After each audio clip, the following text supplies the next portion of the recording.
सर्वेभ्यो नमः। सभी को सादर नमस्ते।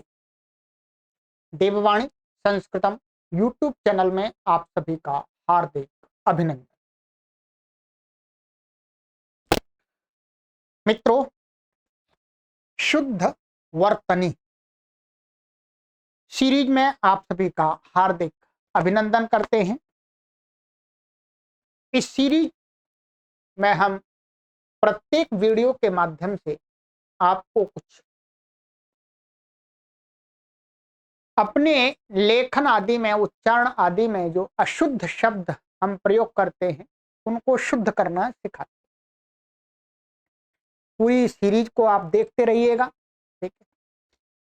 और साथ में आपसे ये भी निवेदन करेंगे कि आपको किसी हिंदी के शब्द में कोई डाउट है कि ये सही है या ये सही है, तो आप हमें व्हाट्सएप नंबर पर जो दिया गया है उस पर लिख करके भेज दीजिएगा। हम उसकी वीडियो आप तक बना करके पहुंचा देंगे कि ये शुद्ध है, ये अशुद्ध है, ठीक है। चलिएगा, तो आज मैं आपके सामने कुछ शब्द रख रहा हूं और जिनका अनेक लोग गलत लेखन करते हैं। आइएगा, एक शब्द है जो बहुत प्रयोग करते हैं हम। ये शब्द है, शब्द अर्थात मैं शुद्ध और अशुद्ध दोनों लिखूंगा, ठीक है। बाद में आपको बताऊंगा क्या शुद्ध है क्या अशुद्ध है। कुछ लोग इस शब्द को ऐसे लिखते हैं, कुछ लोग इसको ऐसे लिखते हैं, कुछ लोग इसी को हमने देखा है ऐसे लिखते हैं, और कुछ लोग इस शब्द को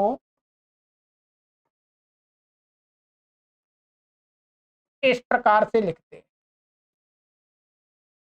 ये चार प्रकार लोगों के लिखने के हमारे दृष्टि में आए हैं।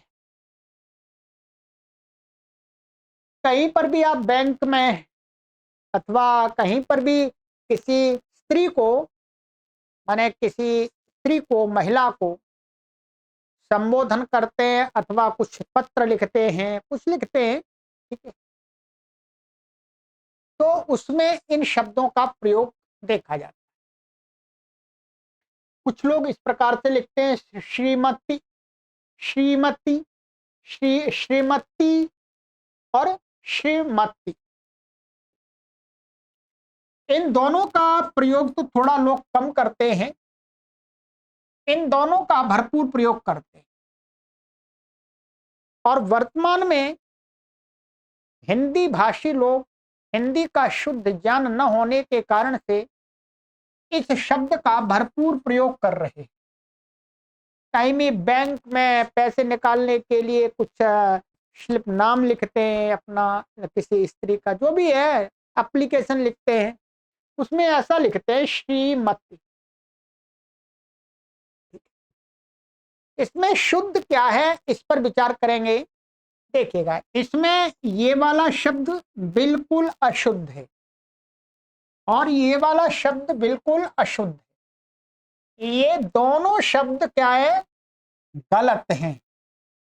इनका तो आप यदि प्रयोग करते हैं तो ये प्रयोग आपका अशुद्ध प्रयोग है, ये सही शब्द नहीं, ठीक है। इसलिए हमेशा इसके विषय में तो आपको चिंता नहीं करना कि कहाँ क्या प्रयोग करना। अब बात आती है मित्रों इन दो शब्दों पर। ये दो बच गए हमारे, श्रीमती और श्रीमती। ये दोनों शब्द शुद्ध शब्द हैं, ये भी शुद्ध है और ये भी शुद्ध है, ठीक है। आइएगा, इसको स्पष्ट कर लीजिएगा। लाखों रुपए देकर के भी आपको ये जानकारी कोई नहीं देगा जो जानकारी मैं आप तक निशुल्क पहुंचा रहा हूं, ध्यान रखें। आपसे निवेदन भी करता हूं कि आप इन जानकारियों को अधिक से अधिक लोगों तक पहुंचे। ये दोनों शब्द शुद्ध हैं, परंतु आपको इन शब्दों के प्रयोग का स्थान ज्ञात होना चाहिए। आप ऐसा सोचें कि चाहे आप हर जगह ये लिखें या ये लिखें तो ये अशुद्ध है। ये दोनों शब्द शुद्ध हैं, परंतु इनके लिखने का प्रसंग स्थान निश्चित होता है। इस बात को समझ, जब हम कोई एप्लीकेशन आदि लिखते हैं उसमें कोई प्रिंसिपल मैडम है, ठीक है, माने कोई स्त्री प्रधानाचार्य हैं, तो हम वहां पर और श्रीमती अतः श्रीमती उसके लिए लगाते हैं मुख्य रूप से जो विवाहित स्त्री होती है। ठीक है, विवाहित स्त्री। तो विवाहित स्त्री को यदि हम संबोधन कर रहे हैं, माने विवाहित स्त्री के लिए हम संबोधन करने के लिए श्रीमती शब्द का प्रयोग कर रहे हैं, तो हमें कौन सा प्रयोग करना है ये ध्यान रखेंगे। आप किसी का नाम लिख रहे हैं, मानिएगा आप नाम लिख रहे हैं श्रीमती, ऐसा श्रीमती शीला देवी, ऐसा नाम मात्र लिख रहे हैं आप, ठीक है, कोई संबोधन नहीं है, ठीक है।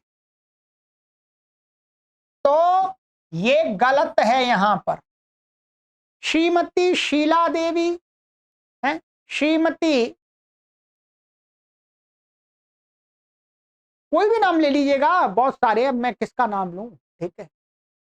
तो यहां पर जब आप सामान्य रूप से लिखते हैं, माने किसी स्त्री के नाम को उससे पहले श्रीमती लगाते हैं, तो ये वहां पर नहीं लगाना। ये बनता है, ये सही है, ये वहां पर है श्रीमती, जहां हम किसी को संबोधन करके पुकारते हैं उसके लिए, माने लेखन में संबोधन के स्थान पर ये सही होता है। यहां पर आपको किसी विवाहित स्त्री के लिए श्रीमती लगाना है और संबोधन नहीं है, तो फिर आपको यहां पर क्या करना पड़ेगा, इसका दीर्घ प्रयोग करना पड़ेगा, श्रीमती। जब भी आप कोई बैंक आदि की स्लिप भरते हैं तो वहां पर नाम मात्र लिखा जाता है, वहां पर कोई आप किसी को निवेदन नहीं कर रहे, माने आप किसी को प्रार्थना नहीं कर रहे, किसी को संबोधन। जैसे हम स्कूल की कोई प्रधानाचार्य हैं उनको हम लिखें और तो हम श्रीमती, वहां पर क्या है, जब लेटर में लिखते हैं शुरुआत में, तो वहां पर हमको ये लिखना चाहिए, ठीक। परंतु मात्र नाम को बताने के लिए नाम से पहले जब लिखते हैं तो ये वाला श्रीमती शब्द जो दीर्घ ईकार बड़ी ईकार वाला है उसका प्रयोग होता है। वर्तमान में क्या हो रहा है, वर्तमान में इसकी जानकारी ना होने के कारण से हर व्यक्ति और प्राय करके हर माता बहनें इसी शब्द को अपने नाम के, जो विवाहित स्त्री है वो इसी नाम को, इसी शब्द का प्रयोग कर रही हैं। ये गलत है। ये वास्तव में संबोधन के समय में इसका प्रयोग होता है। संबोधन के रूप में जब हम लिखते हैं तब इसका प्रयोग होता है ह्रस्व का, हमेशा, अन्यथा तो दीर्घ का ही हमें प्रयोग करना चाहिए। ये शुद्ध है, ठीक है। ये इतना आप ध्यान रखेंगे। तो श्रीमती शीला देवी, श्रीमती दीक्षा कुमारी, श्रीमती सुपर्णा देवी, श्रीमती सुपर्णा इत्यादि नाम, ठीक है। जब संबोधन के रूप में प्रयोग करेंगे फिर आप ये कर सकते हैं। और इस शब्द का बहुत कम संबोधन में प्रयोग होता है, ठीक है। हम किसी स्त्री माता बहन के नाम के सामने जब लगाते हैं तो ये लगाना हमें चाहिए, श्रीमती। ये बात आपको समझ में आई होगी। अब इसी से संबंधित, ये तो माता बहनों से संबंधित शब्द हो गया, तो अब आपको एक क्लियरिटी होनी चाहिए पूरी, इसमें अब कोई आपको दुविधा या शंका नहीं होनी चाहिए, ठीक है। जब इसी शब्द को हम किसी पुरुष के लिए प्रयोग करेंगे, मेल के लिए प्रयोग करेंगे,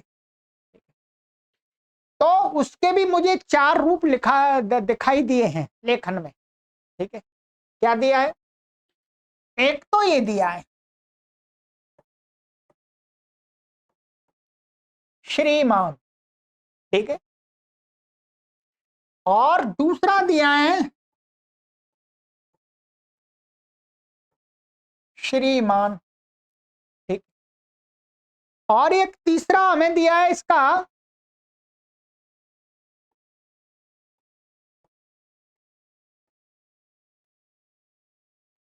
ये, ठीक है, और एक चौथा रूप और मैं आपको बता देता हूं,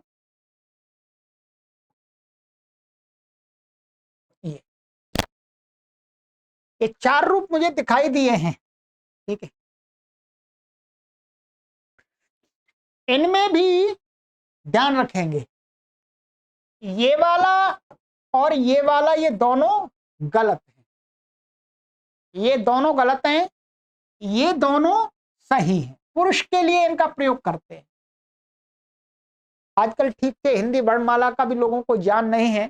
ठीक है, तो श्रीमान, श्रीमान, प्राय करके तो इसी का प्रयोग करते हैं। ऐसे कहीं कहीं पर इसी का एक 5वां शब्द और प्रयोग देखने में आता है लोगों के द्वारा। क्या? ये वाला देखने में आता है श्रीमान, ऐसा श्रीमान, ये भी पूरी तरह से गलत, ये भी गलत, ये भी गलत, ये भी गलत। ध्यान, ये शब्द कैसे हैं? ऊपर वाले शब्द श्रीमती, श्रीमती, श्रीमान, श्रीमन, ये वस्तुतः तत्सम शब्द हैं, हिंदी में तत्सम आए हुए हैं, संस्कृत के शब्द हैं, ध्यान रखें। ठीक है, तो ये भी गलत है। यदि आप कहीं आपको ये लिखा हुआ मिलता है, ये गलत है, ये गलत है।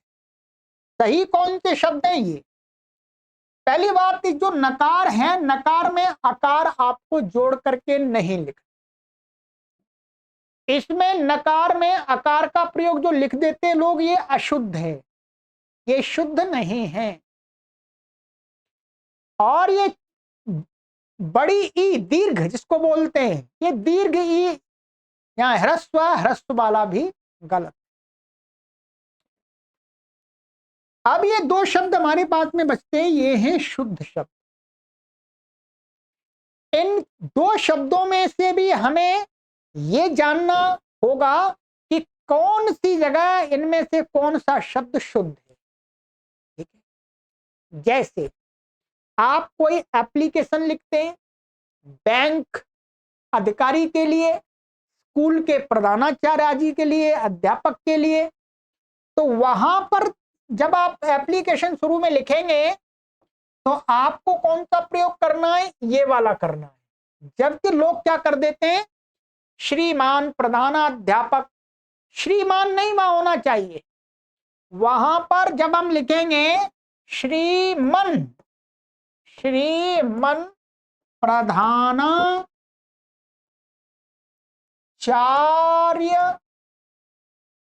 महोदय, ऐसा भी लिख देते हैं। ठीक है, ये संबोधन का, यहां पर श्रीमान नहीं लिखना होता। यहां पर अधिकतर लोगों को मैंने देखा है, जो भी निवेदन पत्र लिखते हैं उसमें श्रीमान लिख देते हैं, श्रीमान प्रधानाचार्य, श्रीमान प्रबंधक महोदय। नहीं, ये संबोधन के लिए प्रयोग किया जा रहा है, इसलिए यहां पर श्रीमन का प्रयोग होगा। जैसे मैंने आपको ऊपर बताया था वैसे, श्रीमन प्रधानाचार्य महोदय, श्रीमन बैंक प्रबंधक महोदय। ठीक है, जब आप सामान्य रूप से किसी के नाम, व्यक्ति के नाम के सामने लगाते हैं, श्रीमान अध्यापक महोदय, श्रीमान श्रवण कुमार, श्रीमान राजेश कुमार, श्रीमान श्याम सिंह, श्रीमान योगेश भंडारी, सामान्य जब आप प्रयोग करते हैं जिसमें संबोधन भाव नहीं होता है, वहां पर क्या करना होता है, वहां पर आपको लगाना होगा श्रीमान, ये दीर्घ वाला लगाना होगा। ठीक? जैसे आप पता लिखते हैं, कोई एड्रेस लिखते हैं, तो एड्रेस के लिए जिस व्यक्ति का नाम है, तो उसके आगे हम श्रीमान ये श्री लिखेंगे, तो ये वाला लिखेंगे, श्रीमान राजेश गुप्ता। ठीक है, नीचे मकान नंबर 5, गली नंबर 2 और आगे आगे। तो यहां पर आपको इस प्रकार से जब लिखेंगे तो श्रीमान लिखना। ठीक है, जब संबोधन रूप में आप प्रयोग करेंगे तो आपको इसका प्रयोग करना है। ये आपको समझ लेना, ये दोनों शब्द शुद्ध हैं, परंतु यदि आपने इसके स्थान में इसका प्रयोग कर दिया, यानी इसका प्रयोग यहां कर दिया, तो ये गलत हो जाए, और इसका प्रयोग आपने यहां कर दिया ऐसे स्थानों में, तो गलत हो जाए। ठीक है, तो आज हमने श्रीमती, श्रीमती, श्रीमान, श्रीमन, इन 4 शब्दों पर विचार कर लिया है और आपको शुद्ध और अशुद्ध बता दिया है। अब आप शुद्ध का ही प्रयोग करें, ये आपसे अपेक्षा की जाती है। और इस हिंदी भाषा के शुद्धिकरण के लिए इस वीडियो को आपका परम कर्तव्य बनता है कि आप अपने परिचित लोगों को भी शेयर करें। हम इसीलिए कार्य कर रहे हैं। चलिएगा, शुद्ध वर्तनी की श्रृंखला में आगे नए शब्दों को लेकर के उपस्थित होते हैं, और आपके मन में भी कोई किसी शब्द को लेकर के कोई द्वंद्व है, कोई शंका है, तो आप हमें व्हाट्सएप पर लिख करके भेजिएगा। व्हाट्सएप नंबर है हमारा, मैं लिख देता हूं, पट्टी पर चल रहा है। फिर भी पट्टी पर यदि आपको नहीं दृष्टिगोचर हो रहा है तो आप बता देते हैं, 8319644799। ठीक है, दूसरा नंबर है 9582104261। ये 2 नंबर हैं, 2 नंबर पर आप हमसे संपर्क कर लीजिएगा। मैं ही आपके शब्दों का निरीक्षण करूंगा, फिर मैं ही आपको उत्तर दूंगा। चलिए, सभी को सादर नमस्ते। ओम।